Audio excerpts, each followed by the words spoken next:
ओम शांति। ज्ञान, प्रकाश और ज्ञान का अभाव भक्ति, अंधेरा है।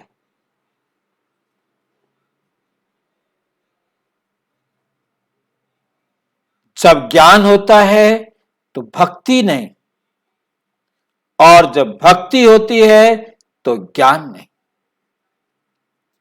परमपिता परमात्मा स्वयं परम धाम से आकर सारे संसार की आत्माओं को ज्ञान की रोशनी देते, अज्ञान की अंधेरी रात से मुक्ति दिलाते। आज समाज के अंदर गोवर्धन पूजा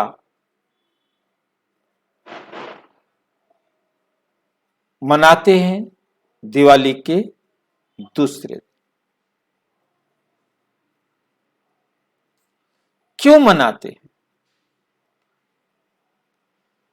कैसे मनाते हैं और इसका क्या राज है, ज्ञान क्या कहता है और भक्ति क्या कहती है, इन दोनों बातों को हम आज समझने का प्रयास करेंगे। गोवर्धन को गांव की भाषा में बोला जाता है गोवर्धन। गांव की भाषा में इसे गोबर धन कहा जाता है।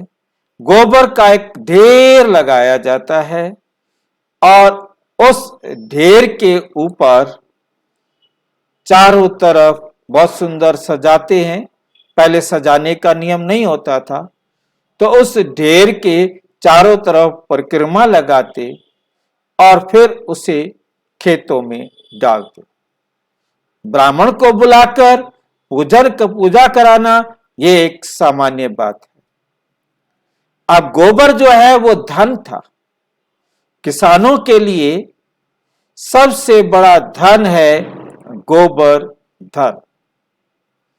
गोबर को पहले क्या होता था कि सारा गांव एक परिवार होता था और वो सारा गोबर एक ही जगह पर इकट्ठा करते थे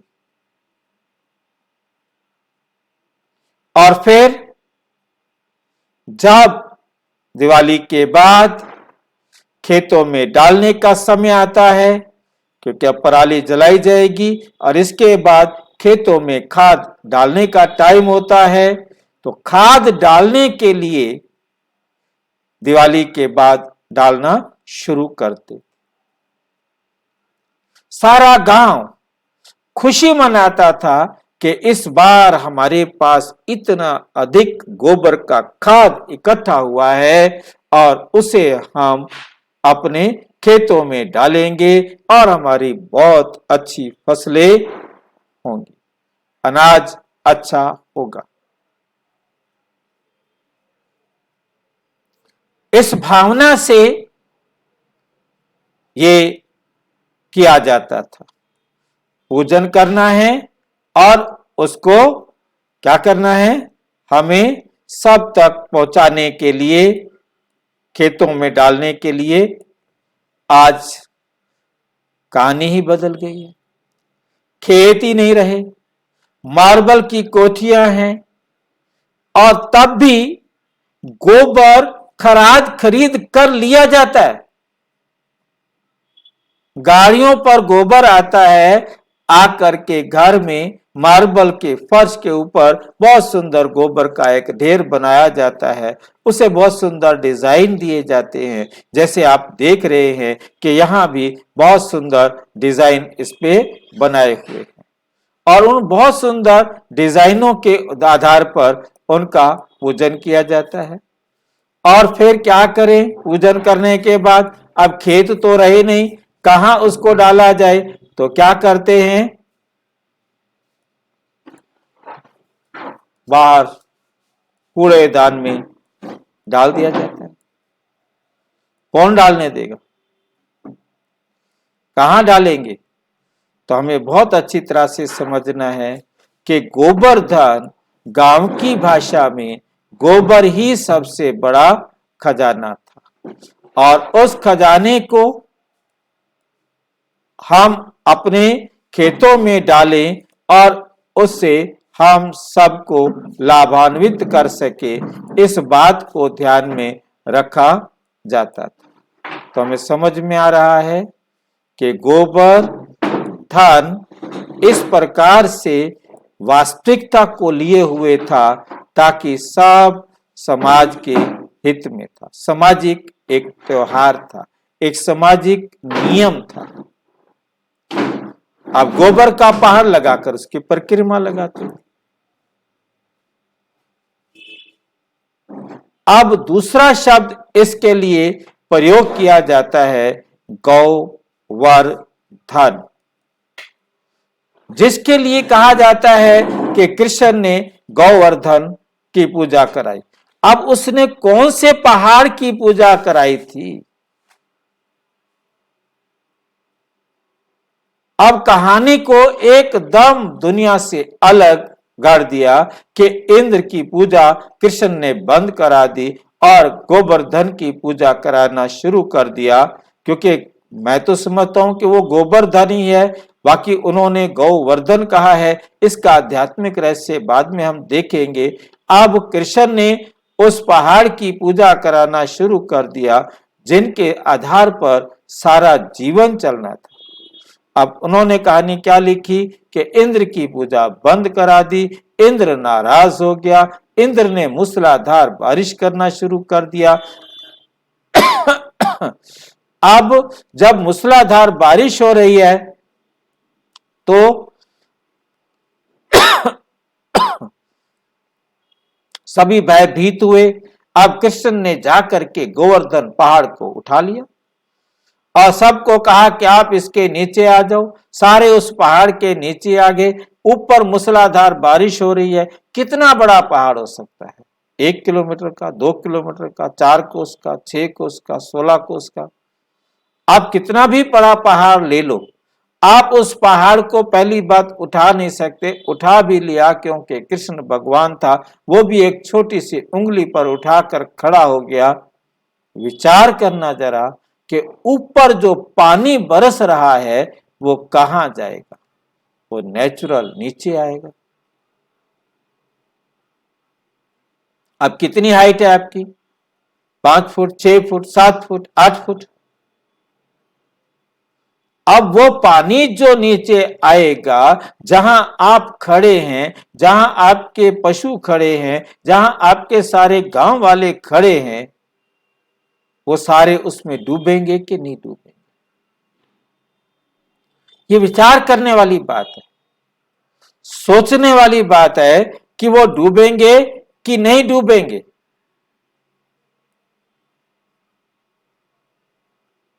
क्या उनका बचाव होगा? इस बात को हमें बहुत बहुत अच्छी तरह से अपनी बुद्धि में धारण करना।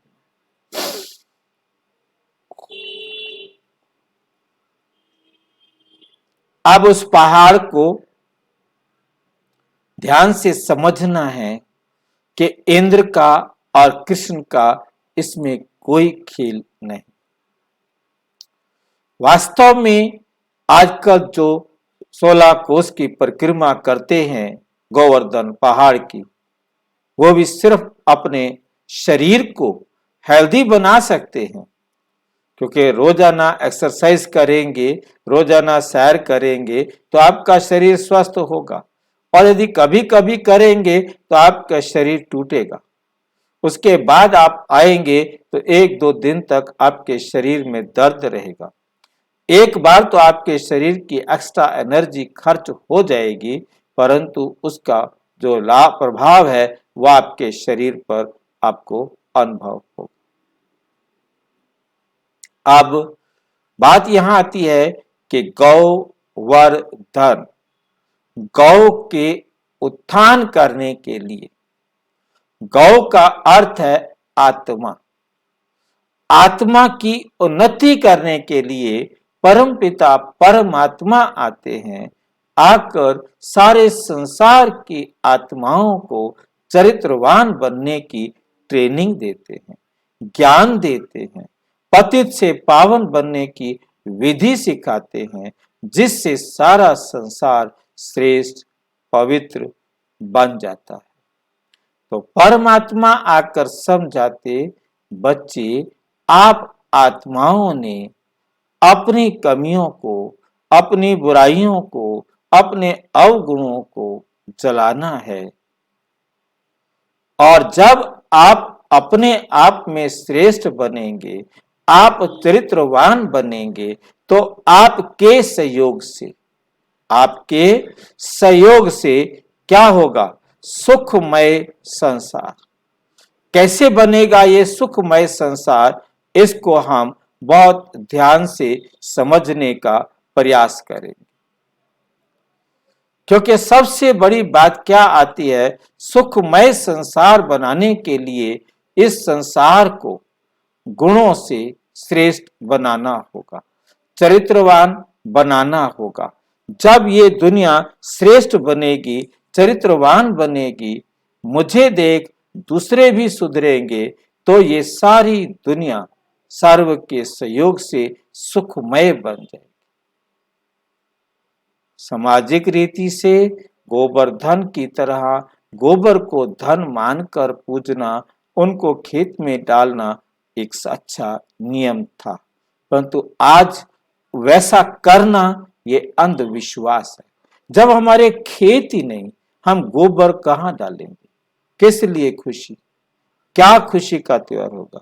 और गोवर्धन आत्मा की उन्नति के लिए करना है। जब मेरा चरित्र श्रेष्ठ होगा तो सबका चरित्र श्रेष्ठ होगा। परंतु ये जो कहानी है कि इंद्र ने बारिश किया, पहाड़ उठा के खड़े हो गए और नीचे सारे गांव वाले आ गए, उसका सामना किया, ये कोई सामना करने की शक्ति नहीं।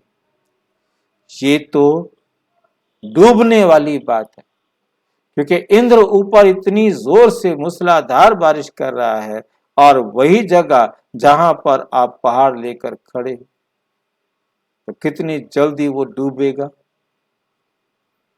वहां पर बाढ़ आ जाएगी। क्या करोगे? कहां जाओगे? कब तक बाढ़ में भी पहाड़ उठा के खड़े रहोगे? वह प्रभु तो कह सकते हैं कि कृष्ण भगवान इसको उठा के खड़े हैं, परंतु ये प्रैक्टिकल बात नहीं, ये अंधविश्वास है।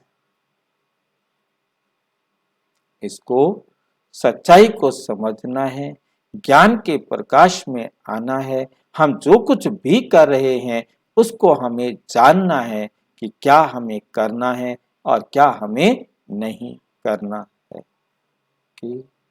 और अच्छी तरह से समझना हो तो प्रजापिता ब्रह्मा कुमारी ईश्वरीय विश्वविद्यालय के किसी भी सेवा केंद्र पर संपर्क करें, और यदि कोई प्रश्न है तो 9213106986 पर केवल टेलीग्राम करें, 9650692270 पर केवल व्हाट्सएप करें, फोन नहीं।